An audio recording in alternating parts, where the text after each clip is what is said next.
नमस्कार दोस्तों। आज मैं पढ़ रहा हूं प्रेमचंद द्वारा लिखित कहानी प्रायश्चित।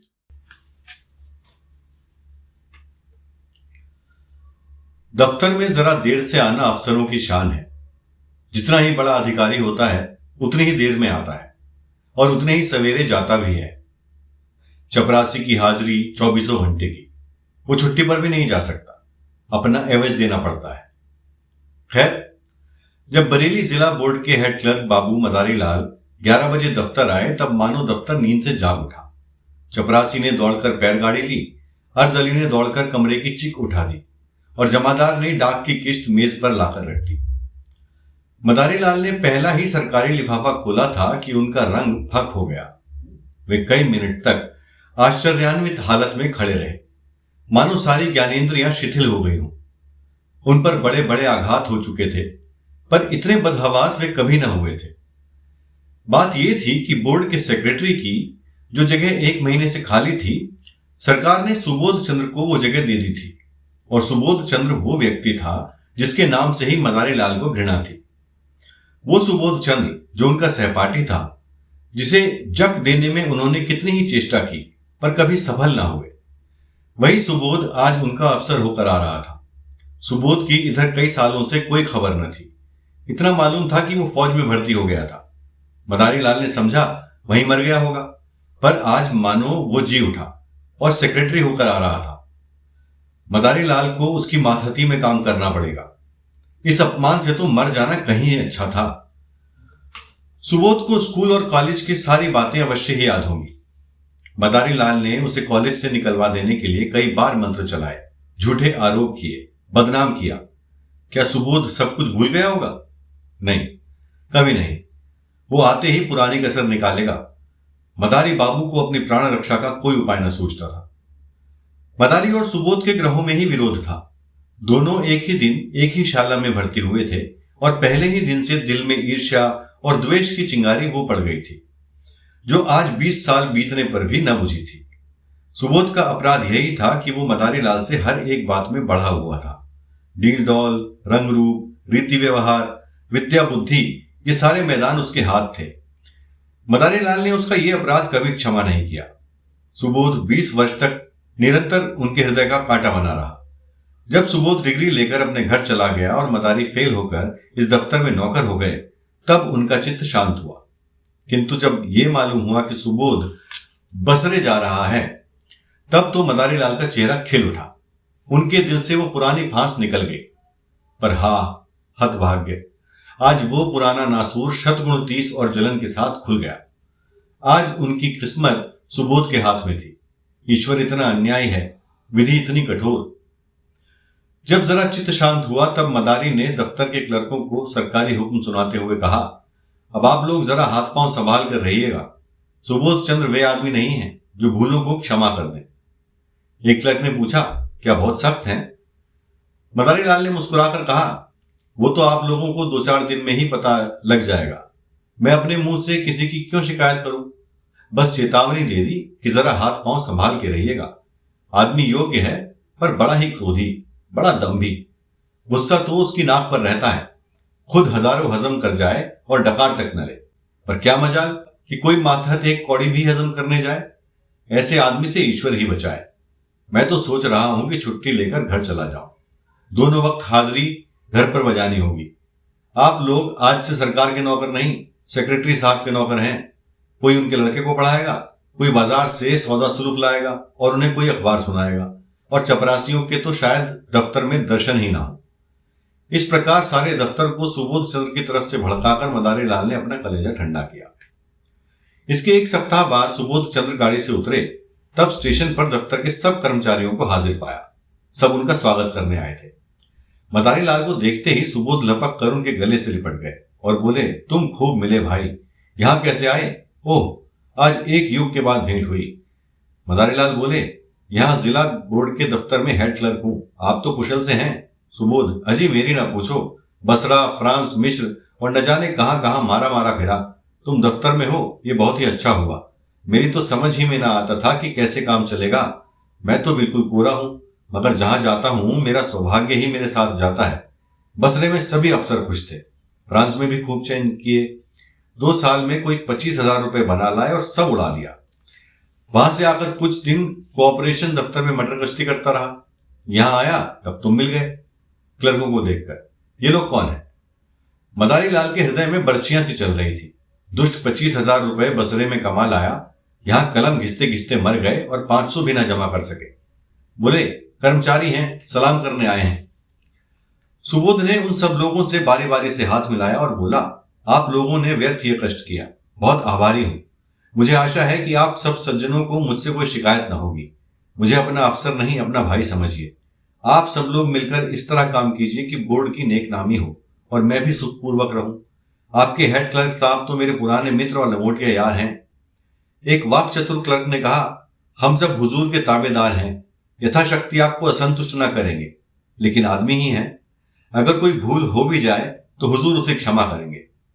सुबोध ने नम्रता से कहा, यही मेरा सिद्धांत है और हमेशा से यही सिद्धांत रहा है। जहां रहा मात हाथों से मित्रों का सा बर्ताव किया। हम और आप दोनों ही किसी तीसरे के गुलाम हैं, फिर रौब कैसा और अफसरी कैसी? हाँ, हमें नेक नियति के साथ अपना कर्तव्य पालन करना चाहिए। जब सुबोध से विदा लेकर कर्मचारी लोग चले तब आपस में बातें होने लगी। आदमी तो अच्छा मालूम होता है। हेड क्लर्क के कहने से तो ऐसा मालूम होता था कि सबको कच्चा ही खा जाएगा। पहले सभी ऐसे ही बातें करते हैं, ये दिखाने के दांत हैं। सुबोध को आए 1 महीना गुजर गया। बोर्ड के क्लर्क, अर्दली, चपरासी सभी उसके बर्ताव से खुश हैं। वो इतना प्रसन्नचित है, इतना नम्र है कि जो उससे एक बार मिला है सदैव के लिए उसका मित्र हो जाता है। कठोर शब्द तो उसकी जबान पर आता ही नहीं। इनकार को भी वो अप्रिय नहीं होने देता, लेकिन द्वेष की आंखों से गुण और भी भयंकर दिखता है। सुबोध के ये सारे सद्गुण मदारी लाल की आंखों में खटकते रहते हैं। उसके विरुद्ध कोई ना कोई गुप्त षड्यंत्र रचते ही रहते हैं। पहले कर्मचारियों को भड़काना चाहा, सफल न हुए। बोर्ड के मेंबरों को भड़काना चाहा, मुंह की खाई। ठेकेदारों को उभारने का बीड़ा किया, लज्जित होना पड़ा। वे चाहते थे कि भूसे में आग लगाकर दूर से तमाशा देखें। सुबोध से यूं हंसकर मिलते, यूं चिकनी चुपड़ी बातें करते मानो उसके सच्चे मित्र हैं, पर घात में लगे रहते। सुबोध में सब गुण थे, पर आदमी पहचानना न जानते थे। वे मदारी लाल को अब भी अपना दोस्त मानते थे। एक दिन मदारी लाल सेक्रेटरी साहब के कमरे में गए तब कुर्सी खाली देखी। वे किसी काम से बाहर चले गए थे। उनकी मेज पर 5,000 के नोट पुलिंदों में बंधे हुए रखे थे। बोर्ड के मदरसों के लिए कुछ लकड़ी के सामान बनवाए गए थे, उसी के दाम थे। ठेकेदार वसूली के लिए बुलाया गया था। आज ही सेक्रेटरी साहब ने चेक भेजकर खजाने से रुपए मंगवाए थे। मदारी लाल ने बरामदे में झांक कर देखा, सुबोध का कहीं पता नहीं। उनकी नीयत बदल गई। ईर्ष्या में लोभ का सम्मिश्रण हो गया। कांपते हुए हाथों से पुलिंदा उठाए, पतलून की दोनों जेबों में भरकर तुरंत कमरे से निकले और चपरासी को पुकार कर बोले, बाबूजी भीतर हैं?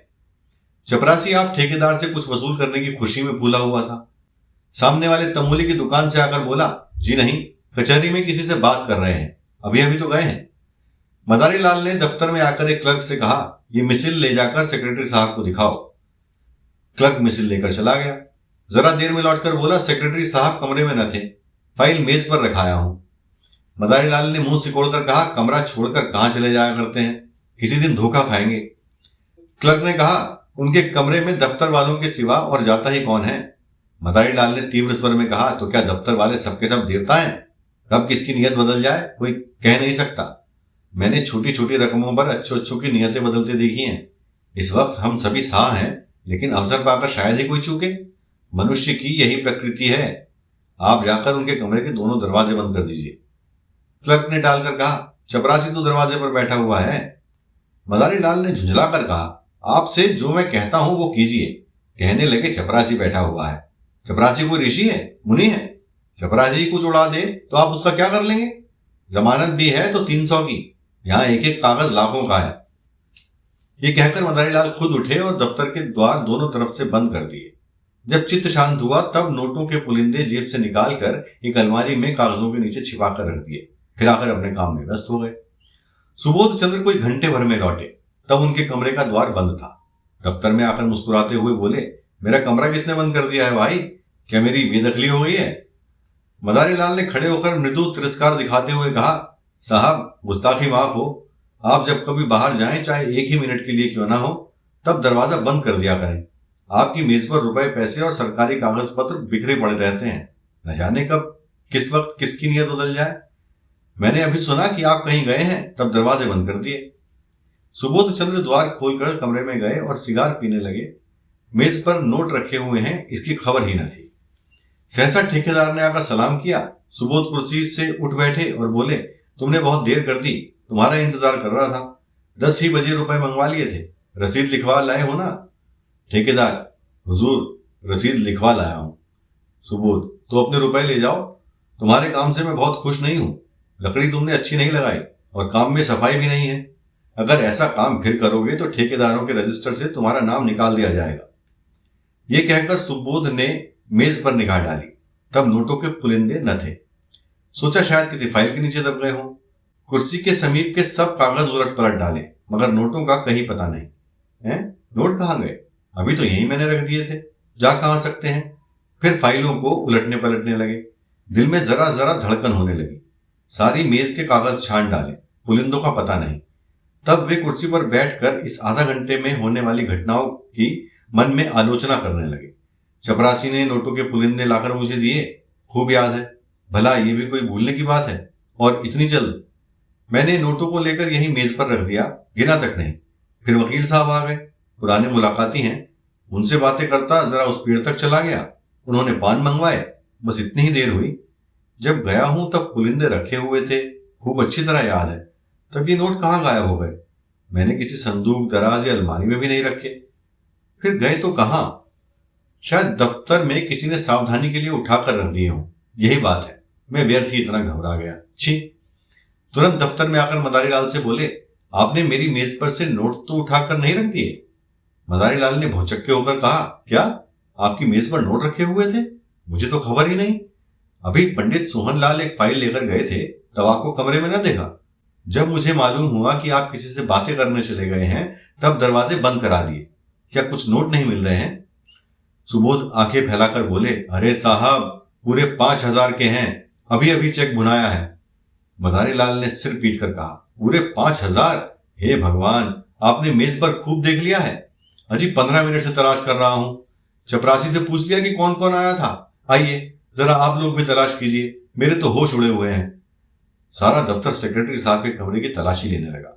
मेज, अलमारियां, संदूक सब देखे गए। रजिस्टरों के वर्क उलट पलट कर देखे गए, मगर नोटों का कहीं पता नहीं। कोई उड़ा ले गया, अब इसमें कोई शुबा न था। सुबोध ने एक लंबी सांस ली और कुर्सी पर बैठ गए। चेहरे का रंग फक हो गया, जरा सा मुंह निकल आया। इस समय कोई उन्हें देखता तो समझता कि महीनों से बीमार है। मदारी लाल ने सहानुभूति दिखाते हुए कहा, गजब हो गया और क्या, आज तक कभी ऐसा अंधेर न हुआ था। मुझे यहां काम करते 10 साल हो गए, कभी धेले की चीज भी गायब न हुई। मैं आपको पहले दिन सावधान कर देना चाहता था कि रुपए पैसे के विषय में होशियार रहिएगा, मगर ख्याल ना रहा। जरूर बाहर से कोई आदमी आया और नोट उड़ाकर गायब हो गया। चपरासी का यही अपराध है कि उसने किसी को कमरे में जाने ही क्यों दिया। वो लाख कस्में खाए कि बाहर से कोई नहीं आया, लेकिन मैं इसे मान नहीं सकता। यहां से तो केवल पंडित सोहनलाल एक फाइल लेकर गए थे, मगर दरवाजे ही से झांक कर चले आए। सोहनलाल ने सफाई दी, मैंने तो अंदर कदम रखा ही नहीं साहब। अपने जवान बेटे की कसम खाता हूं, जो अंदर कदम रखा भी हो। मदारी लाल ने माथा सिकोड़कर कहा, आप व्यर्थ में कसम क्यों खाते हैं? कोई आपसे कुछ कहता? सुबोध के कान में, बैंक में कुछ रुपए हों तो निकालकर ठेकेदार को दे दिए जाए, वरना बड़ी बदनामी होगी। नुकसान तो हो ही गया है, अब उसके साथ अपमान क्यों हो? सुबोध ने करुण स्वर में कहा, बैंक में मुश्किल से 200-400 रुपए होंगे। भाईजान, रुपए होते तो क्या चिंता थी, समझ लेता जैसे 25,000 उड़ गए, वैसे ही 30,000 भी उड़ गए। यहां तो कफन को भी कौड़ी नहीं। उसी रात को सुबोध चंद्र ने आत्महत्या कर ली। इतने रुपयों का प्रबंध करना उनके लिए कठिन था। मृत्यु के पर्दे के सिवा उन्हें अपनी वेदना, अपनी विवशता को छिपाने की और कोई आड़ न थी। दूसरे दिन प्रातः चपरासी ने मदारी लाल के घर पहुंचकर आवाज दी। मदारी को रात भर नींद न आई थी। घबरा कर बाहर आए। चपरासी उन्हें देखते ही बोला, हुजूर, बड़ा गजब हो गया। सेक्रेटरी साहब ने रात को गर्दन पर छुरी फेर ली। मदारी लाल की आंखें ऊपर चढ़ गईं, मुंह फैल गया और सारी देह सिहर उठी, मानो उनका हाथ बिजली के तार पर पड़ गया। छुरी फेर ली? जी हां, आज सवेरे मालूम हुआ। पुलिस वाले जमा हैं, आपको बुलाया है। लाश अभी पड़ी हुई है? जी हाँ, अभी डॉक्टरी होने वाली है। बहुत से लोग जमा हैं, सब बड़े बड़े अफसर जमा हैं। हुजूर, लाश की ओर ताकते नहीं बनता। कैसा भला मानुष हीरा आदमी था। सब लोग रो रहे हैं। छोटे छोटे 2 बच्चे हैं, एक सयानी लड़की है ब्याहने लायक। बहू जी को लोग कितना रोक रहे हैं, पर बार बार दौड़कर लाश के पास आ जाती हैं। कोई ऐसा नहीं है जो रुमाल से आंखें ना पोंछ रहा हो। अभी कितने ही दिन आए हुए, पर सबसे कितना मेल जोल हो गया था। रुपए की भी तो कभी परवाह ही नहीं की थी। दिल दरियाब था। मदारी लाल के सिर में चक्कर आने लगा। द्वार की चौखट पकड़कर अपने को संभाल न लेते तो शायद गिर पड़ते। पूछा, बहू जी बहुत रो रही थी?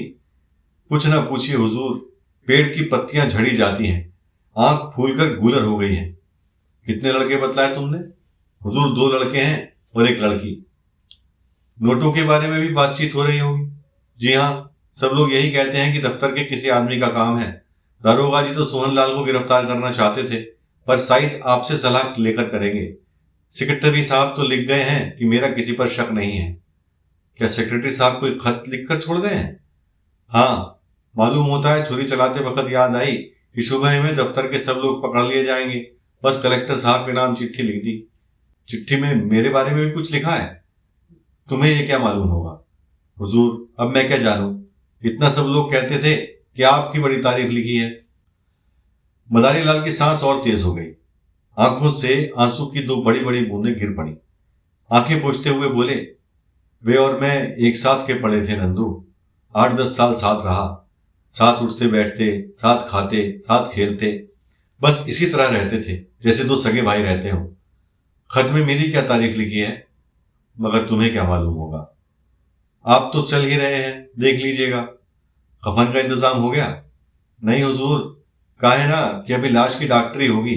मुदा अब जल्दी चलिए, ऐसा ना हो कोई दूसरा आदमी बुलाने आता हो। हमारे दफ्तर के सब लोग आ गए होंगे? जी हाँ, इस मोहल्ले वाले तो सभी थे। मदारी लाल जब सुबोध चंद के घर पहुंचे तब उन्हें ऐसा मालूम हुआ कि सब लोग उनकी तरफ संदेह की आंखों से देख रहे हैं। पुलिस इंस्पेक्टर ने तुरंत उन्हें बुलाकर कहा, आप भी अपना बयान लिखा दें, और सबके बयान तो लिख चुका हूं। मदारी लाल ने ऐसी सावधानी से अपना बयान लिखाया कि पुलिस के अफसर भी दंग रह गए। उन्हें मदारी लाल पर शुभा होता था, पर इस बयान ने उसका सारा अंकुर भी निकाल डाला। इसी वक्त सुबोध के दोनों बालक रोते हुए मदारी लाल के पास आए और कहा, चलिए आपको अम्मा बुलाती हैं। दोनों मदारी लाल से परिचित थे। मदारी लाल यहां तो रोज ही आते थे, पर घर के कभी अंदर नहीं गए। सुबोध की स्त्री उनसे पर्दा करती थी। ये बुलावा सुनकर उनका दिल धड़क उठा। कहीं इसका मुझ पर शुभा ना हो, कहीं सुबोध ने मेरे विषय में कोई संदेह न प्रकट किया हो। कुछ झिझकते हुए और कुछ डरते हुए भीतर गए। तब विधवा का करुण विलाप सुनकर कलेजा कांप उठा। इन्हें देखते ही उस अबला के आंसुओं का कोई दूसरा स्रोत खुल गया, और लड़की तो दौड़कर इनके पैरों से लिपट गई। दोनों लड़कों ने भी घेर लिया। मदारी लाल को उन तीनों की आंखों में ऐसी अथाह वेदना, ऐसी विदारक याचना भरी हुई मालूम हुई कि वे उनकी ओर देख न सके। उनकी आत्मा उन्हें धिक्कारने लगी। जिन बेचारों को उन पर इतना विश्वास, इतना भरोसा, इतनी आत्मीयता, इतना स्नेह था, उन्हीं की गर्दन पर उन्होंने छुरी फेरी। उन्हीं के हाथों ये भरा पूरा परिवार धूल में मिल गया। इन असहायों का अब क्या हाल होगा? लड़की का विवाह करना है, कौन करेगा? बच्चों के लालन पालन का भार कौन उठाएगा? मदारी लाल को इतनी आत्मग्लानि हुई कि उनके मुंह से तसल्ली का एक शब्द भी न निकला। उन्हें ऐसा जान पड़ा कि मेरे मुख पर कालिख पुती है, मेरा कद कुछ छोटा हो गया है। उन्होंने जिस वक्त नोट उड़ाए थे, उन्हें गुमान भी न था कि उसका ये फल होगा। वे केवल सुबोध को जिज करना चाहते थे, उनका सर्वनाश करने की इच्छा न थी। शोकातुर विधवा ने सिसकते हुए कहा, भैया जी, हम लोगों को वे मझधार में छोड़ गए। अगर मुझे मालूम होता कि मन में ये बात ठान चुके हैं, तो अपने पास जो कुछ था वो सब उनके चरणों पर रख देती। मुझसे तो वे यही कहते रहे कि कोई ना कोई उपाय हो जाएगा। आप ही के मार्फत वे कोई महाजन ठीक करना चाहते थे। आपके ऊपर उन्हें कितना भरोसा था कि कह नहीं सकती। मदारी लाल को ऐसा मालूम हुआ कि कोई उनके हृदय पर नस्ता चला रहा है। उन्हें अपने कंठ में कोई चीज फंसी हुई जान पड़ती थी। रामेश्वरी ने फिर कहा, रात सोए तब खूब हंस रहे थे, रोज की तरह दूध पिया, बच्चों को प्यार किया, थोड़ी देर हारमोनियम बजाया और तब कुल्ला करके लेटे। कोई ऐसी बात न थी जिससे लेश मात्र भी संदेह होता। मुझे चिंतित देखकर बोले, तुम व्यर्थ घबराती हो। बाबू मदारी लाल से मेरी पुरानी दोस्ती है, आखिर वो किस दिन काम आएगी? मेरे साथ के खेले हुए हैं, इस नगर में उनका सबसे परिचय है, रुपयों का प्रबंध आसानी से हो जाएगा। फिर न जाने कब मन में ये बात समाई। मैं नसीबों जली ऐसी सोई कि रात को मिनकी तक नहीं। क्या जानती थी कि वे अपनी जान पर खेल जाएंगे। मदारी लाल को सारा विश्व आंखों में तैरता हुआ मालूम हुआ। उन्होंने बहुत जब्त किया, मगर आंसुओं के प्रभाव को रोक न सके। रामेश्वरी ने आंखें पोंछकर फिर कहा, भैया जी, जो कुछ होना था वो तो हो ही गया, लेकिन आप उस दुष्ट का पता जरूर लगाइए जिसने हमारा सर्वनाश कर दिया है। ये दफ्तर ही के किसी आदमी का काम है। वे तो देवता थे, मुझसे यही कहते रहे कि मेरा किसी पर संदेह नहीं है, पर है ये किसी दफ्तर वाले का ही काम। आपसे केवल इतनी विनती करती हूं कि उस पापी को बचकर न जाने दीजिएगा। पुलिस वाले शायद कुछ रिश्वत लेकर उसे छोड़ दें। आपको देखकर उनका ये हौसला ना होगा। अब हमारे सिर पर आपके सिवा कौन है, किससे अपना दुख कहें। लाश की ये दुर्गति होनी भी लिखी थी। मदारी लाल के मन में एक बार ऐसा उबाल उठा कि सब कुछ खोल दें, साफ कह दें कि मैं ही वो दुष्ट, वो अधम, वो पामर हूं। विधवा के पैरों पर गिर पड़े और कहें, वही छुरी इस हत्यारे की गर्दन पर फेर दो, पर जबान न खुली।